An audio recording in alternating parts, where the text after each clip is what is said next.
இது விளம்பரமல்ல. பிறவாமை என்னும் முகவரி தேடி அலையும் ஆத்மாக்களுக்கு இந்த AK மீடியா நியூஸ் தமிழ் ஆன்மீக தொலைக்காட்சி ஒரு விலாசம்.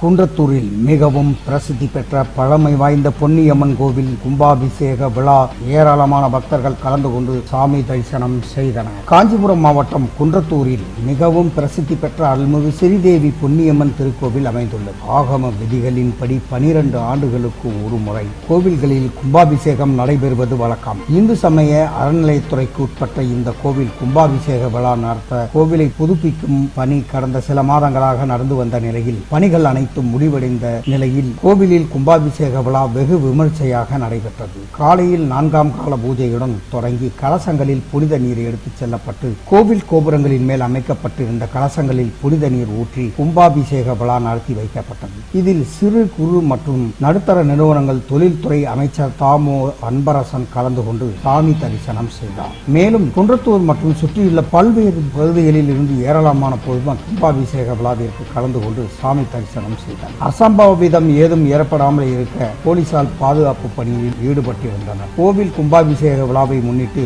கோவில் அருகில் உள்ள அரசு பெண்கள் மேல்நிலைப் பள்ளிக்கு விடுமுறை அளிக்கப்பட்டு இருந்தது குறிப்பிடத்தக்கது. குன்றத்தூரிலிருந்து செய்தியாளர் ஆவடி ராஜன்.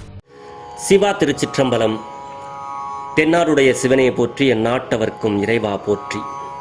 நமச்சிவாய வாழ்க, நாதன் தாழ் வாழ்க, இமைப்பொழுதும் என் நெஞ்சில் நீங்காதான் தாழ் வாழ்க.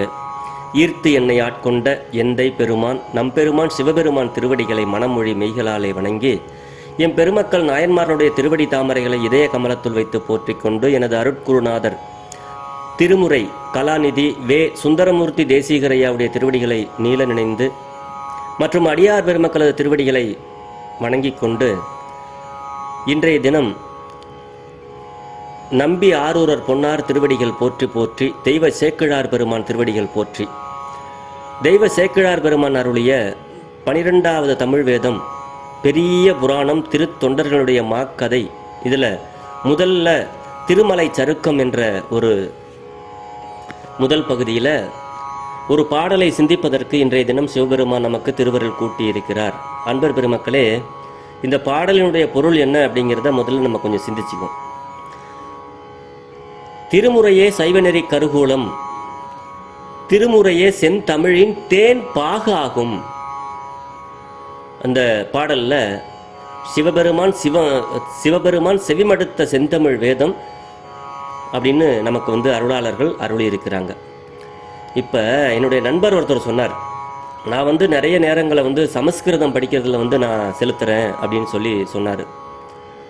அதுக்காகத்தான் இந்த மாதிரி நண்பர்கள் புரியாத செயலை நிறைய பேர் இப்படி தான் செஞ்சிகிட்டு இருக்காங்க அப்படிங்கிறதுக்காகத்தான் ஒரு சிறு பதிவாக, அவங்க மனசும் புண்படக்கூடாது, ஏன்னா அவங்களுக்கு புரிதல் இல்லை.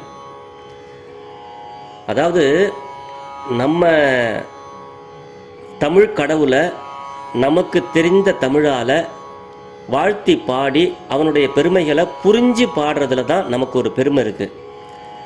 நீங்கள் பார்த்து ரசித்துக் கொண்டிருப்பது AK media news Tamil. Hi viewers, தொடர்ந்து இது போல ஆன்மீக செய்திகளை பார்க்க கீழே இருக்கும் சப்ஸ்கிரைப் பட்டனை கிளிக் பண்ணுங்க, லைக் பண்ணுங்க, கமெண்ட் பண்ணுங்க, உங்கள் நண்பர்களுக்கு ஷேர் பண்ணுங்க. அதை விட்டுட்டு தெரியாத பாசையில தமிழ் கடவுள் முருகன், தமிழ் கடவுள் சிவபெருமான் செவிமடுத்த செந்தமிழ் வேதம், அப்படிப்பட்ட இந்த 12 திருமுறை வேதங்களை தெரியாத பாசையிலையும் புரியாமலும் பொருள் தெரியாமலும் நம்ம நிறைய இடங்கள்ல பாடுறோம். ஆனால் பாட ஆரம்பித்தா கண்டிப்பாக அதுக்கு கொஞ்சம் கொஞ்சமாக நமக்கு பொருள் தெரிஞ்சிடும் இல்லையா? அப்படி நான் ஏன் இதை இவ்வளோ தூரம் சொல்கிறேன்னா, சிவபெருமானே சொல்லியிருக்கிறார். யாருக்கு? நம்பி ஆரூரர் பெருமானுக்கு சொல்கிறார் ஒரு இடத்துல. தடுத்தாட்கொண்ட புராணம் அது. தடுத்தாட்கொண்ட பொழுது அவருடைய அருள் சரிதம் உங்களுக்கெல்லாம் தெரியும். வெண்ணைநல்லூரில் ஆட்கொண்டு ஓலை காட்டி தடுத்தாட்கொண்டார். அப்போ கூட்டிகிட்டு போயிட்டு முன்னாடி நடந்த கைலாயத்தில் நடந்த சம்பவங்கள் எல்லாம், நீ எனக்கு அடிமையாக இருந்தவன்டா, நீ ஒரு காரணத்துக்காக இங்கே வந்திருக்க, அதை மறந்துட்டு நீ வேற யாரையோ திருமணம் செய்ய போகிறாய், அதனால தான் நான் உன்னை தடுத்தாட்கொண்டேன் அப்படின்னு அவருக்கு பழைய நினைவுகள் எல்லாம் திரும்பி கொடுக்கிறார் சுவாமி. சுவாமி, இப்போ நான் என்ன பண்ணணும் சொல்லுங்க அப்படின்னு சொல்லி சுந்தரர் பெருமான் சுவாமி கிட்ட கேட்குறார். அதுக்கு அவர் சொன்ன ஒரு பதில் தான். அதாவது சிவபெருமான் எப்படிப்பட்டவர்? தூய்மையான மறைகளை ஓதிய வாய். அந்த வாய் சிவபெருமான் தான் வேதங்களை எல்லாம் அருளிச் செய்தார் இல்லையா? வேதநாயகன், வேதியர் நாயகன் அவர், வேதத்தினுடைய தலைவன். வேதங்கள் ஐயா என ஓங்கி ஆழ்ந்தகன்ற நுண்ணியனே. அப்படிப்பட்ட சிவபெருமான் அவருடைய வாயால சொல்றாரு. என்ன சொல்றாரு தெரியுமா? தமிழ் பாட்டே எனக்கு அர்ச்சனை ஆதலால் என்னை மண்மேல் நம்மை சொற்றமிழ் பாடுக என்றார். தூமரை பாடும் வாயார். மறைகளையெல்லாம் ஓதின அந்த திருவாயால அவரே நமக்கு சொல்றாரு. நம்மளை மாதிரி அடியார்களுக்காக இது அருளப்பட்டது தான். அவரே சொல்றாரு, அர்ச்சனை தமிழ் பாட்டே ஆகும் அப்படிங்கிறார் இல்லையா? அது அந்த பாட்டை தான் இப்போ நம்ம சிந்திக்க போகிறோம். அவர் என்ன சொல்றாருன்னா, நான் எந்த சாமியை சொல்லி பாடுவேன் அப்படின்னு சொல்லி கேட்கும் பொழுது தான் சொல்றாரு, மற்று நீ வன்மை பேசி வன் தொண்டன் என்னும் நாமம் பெற்றனை நமக்கு மாண்பில் பெருகிய சிறப்பின் மிக்க அர்ச்சனை பாட்டேயாகும். ஆதலால் மண்மேல் நம்மை சொற்றமிழ் பாடுக என்றார். தூமரை பாடும் வாயார். சொற்றமிழ் பாடுக என்றார். தூமரை பாடும் வாயார்.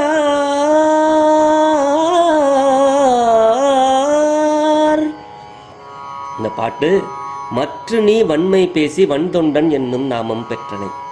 அது என்ன சொல்றாருன்னா, என்னத்த சாமி நான் பாடுவேன் அப்படின்னு சொல்லி கேட்கும் பொழுது சிவபெருமான் சொல்றாரு, இதுக்கு முன்னாடி நீ என்ன சொன்ன? மணப்பந்தல் இருக்கும்போது நீ என்னுடன் ரொம்ப வன்மையாக, நீ என்ன பித்தனா என்று அல்லவா நீ சொன்னாய். என்னுடன் வன்மையான சொற்களை சொல்லி வழக்கிட்டமையால் என் கூட ரொம்ப வாதம் பண்ணிக்கிட்டு இருந்த, வழக்கு பேசிக்கிட்டு இருந்த. அதனால உனக்கு என்ன பண்றேன்னா, வன்தொண்டன் அப்படிங்கிற ஒரு பெயரை உனக்கு நான் கொடுக்குறேன். பெற்றாய். என்கிட்ட இருந்து நீ இப்போ எதை பெற்றிருக்கன்னா, வன்தொண்டன் என்னும் நாமம் பெற்றாய். அதனால நான் உனக்கு என்ன சொல்றேன் அப்படின்னா, எனக்கு, அதாவது நமக்கு அன்பினால் செய்யும் திருமுழுக்காட்டுதல், திருமாலை அணிவித்தல், திரு விளக்கிடுதல் முதலாய வழிபாடுகளிலும் நீங்க எத்தனை தான்